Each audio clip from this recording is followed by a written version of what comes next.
Shalom adik-adik, gimana kabarnya hari ini? Semoga hati kalian selalu damai dan sukacita Tuhan selalu ada di hati kalian. Sebelum mendengarkan firman hari ini, mari kita berdoa terlebih dahulu kepada Tuhan. Dengan sikap berdoa, mari kita berdoa. Tuhan Yesus, kami mau mengucap syukur atas hari dan kesempatan baru yang Kau berikan bagi kami hari ini. Pada kesempatan ini Tuhan, sebentar kami akan mendengarkan firman Tuhan. Kiranya Roh Kudus-Mu boleh membimbing kami sehingga apa yang ingin Kau sampaikan firman-Mu ini kiranya boleh tertanam dan berbuah di keseharian kami. Terima kasih Tuhan atas kesempatan yang Kau berikan ini. Di dalam nama Tuhan Yesus kami sudah berdoa dan mengucap syukur. Haleluya, amin. Siapa dari adik-adik yang ikut les? Entah les musik, les balet, atau mungkin les basket. Biasanya tiap pertemuan les makin lama, bahannya makin sulit ya, makin susah. Tapi adik-adik sadar nggak? Bahan yang kita kira susah awalnya itu, setelah kita latihan, kita rutin mempelajari, ternyata bisa dimengerti dan kita bisa melewati. Nah, nggak hanya waktu les aja ya kita mengalami kesulitan-kesulitan. Di kehidupan sehari-hari kita juga sering ya menghadapi masalah ataupun cobaan-cobaan. Tapi masalah-masalah ataupun cobaan itu Tuhan pakai untuk latihan agar kita semakin hari semakin mau bersandar penuh kepadanya. Nah, hari ini Lose mau cerita tentang bagaimana Tuhan memegang kendali kehidupan anak-anaknya. Di kitab Kisah Para Rasul diceritakan, orang Kristen pada masa itu menghadapi banyak rintangan. Orang-orang yang membenci Injil menganiaya orang Kristen, karena saat itu orang Kristen memberitakan tentang Yesus kepada orang lain. Nah, salah seorang yang menganiaya orang Kristen ialah Raja Herodes.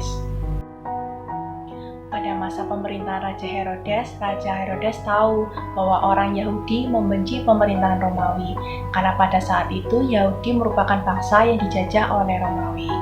Hal ini membuat Herodes berpikir, gimana ya caranya agar orang-orang Yahudi tadi menyukainya sehingga ia dapat memerintah atas mereka. Raja Herodes memutuskan untuk membunuh dan menganiaya orang Kristen karena tahu bahwa orang-orang Yahudi membenci orang Kristen. Untuk menaklukkan orang Kristen, Raja Herodes menyuruh pengawalnya membunuh Rasul Yakobus. Melihat perbuatannya ini, orang Yahudi senang karena Raja Herodes telah membunuh Yakobus. Nah, melihat orang Yahudi yang senang atas perbuatannya ini, membuat Raja Herodes kemudian menangkap Petrus dan memenjarakannya agar di kemudian hari dipertontonkan di depan banyak orang. Pada masa itu, orang Kristen dalam kondisi yang sangat bahaya. Banyak dari mereka yang dipenjara, Yakobus yang telah dibunuh, dan belum lagi Petrus yang sedang dipenjara.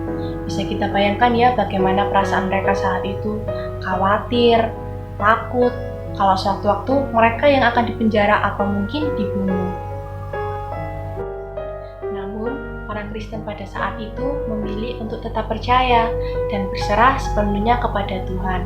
Mereka memilih untuk tetap berdoa kepada Tuhan di rumah mereka masing-masing. Petrus di dalam penjara, para jemaat dengan tekun berdoa untuk Petrus. Tuhan mendengarkan doa mereka, sehingga kemudian Tuhan membebaskan Petrus dengan cara yang ajaib. Di malam sebelum Petrus akan dipertontonkan di hadapan banyak orang, Tuhan mengirimkan malaikat untuk memimpin Petrus keluar dari penjara. Pada saat itu, Petrus yang terbelenggu oleh rantai-rantai bersama orang lain, secara ajaib terlepas. Nah, tidak hanya sampai situ, Petrus juga mampu melewati pintu-pintu yang berlapis-lapis dan penjagaan ketat oleh pengawal dan prajurit. Setelah keluar dari penjara, malaikat Tuhan meninggalkan Petrus. Kemudian Petrus melanjutkan perjalanan ke rumah saudara seimannya. Melihat Petrus, saudara seimannya senang karena Tuhan telah menjawab doa mereka, karena Petrus telah bebas dari penjara. Tidak hanya menyelamatkan Petrus, Tuhan juga berlaku adil dengan menghukum Raja Herodes yang telah membunuh dan menganiaya umat Tuhan. Raja Herodes mati dengan cara yang mengerikan dan menakutkan. Hal ini membuktikan bahwa Tuhan senantiasa memegang kendali atas kehidupan kita. Walau orang Kristen pada masa itu dibayang-bayang oleh pembunuhan, penganiayaan, Injil Tuhan tetap tersebar dan gereja mulai bertumbuh. Tuhan memakai kondisi ini untuk membantu gereja semakin bertumbuh. Tuhan tidak berhenti memegang kendali atas umatnya saat umatnya dianiaya seperti cerita tadi. Namun, Tuhan senantiasa memegang kendali atas umatnya saat ini hingga di masa depan. Sering dari kita mendengar bahwa berdoalah ketika kamu merasa khawatir dan takut. Dan sering juga dari kita berharap dengan berdoa, Tuhan akan langsung menjawab persoalan ataupun masalah yang sedang kita alami. Namun perlu kita ingat bahwa Tuhan tidak selalu menjawab doa kita sesuai dengan yang kita harapkan dan waktu yang kita inginkan. Dengan berdoa dan sikap penuh ucapan syukur, Tuhan akan memberikan damai sejahtera bagi kita sehingga kita dimampukan untuk melewati persoalan ataupun masalah yang sedang kita alami. Mungkin terkadang Tuhan seolah tidak mendengar doa kita, tapi Tuhan mendengar. Dia akan selalu memberikan yang terbaik bagi kita. Tuhan akan memberikan kekuatan jika kita mau meminta kepada Dia, sehingga kita boleh melewati persoalan atau masalah yang sedang kita alami. Seperti kondisi saat ini, kita punya banyak waktu di rumah. Kita sebenarnya diajak oleh Tuhan untuk berdoa, kiranya Tuhan boleh menghilangkan virus ini, dan kita juga boleh diberi kekuatan untuk melewati masa-masa yang tidak menyenangkan ini. Kita harus percaya bahwa Tuhan itu selalu baik dan bijaksana dan bisa dipercaya. Tuhan mengajak kita untuk mau bersandar sepenuhnya kepadanya. Tuhan mau memakai masa ini agar kita semakin dekat padanya. Tuhan mau agar kita percaya akan rancangannya yang terbaik buat kita.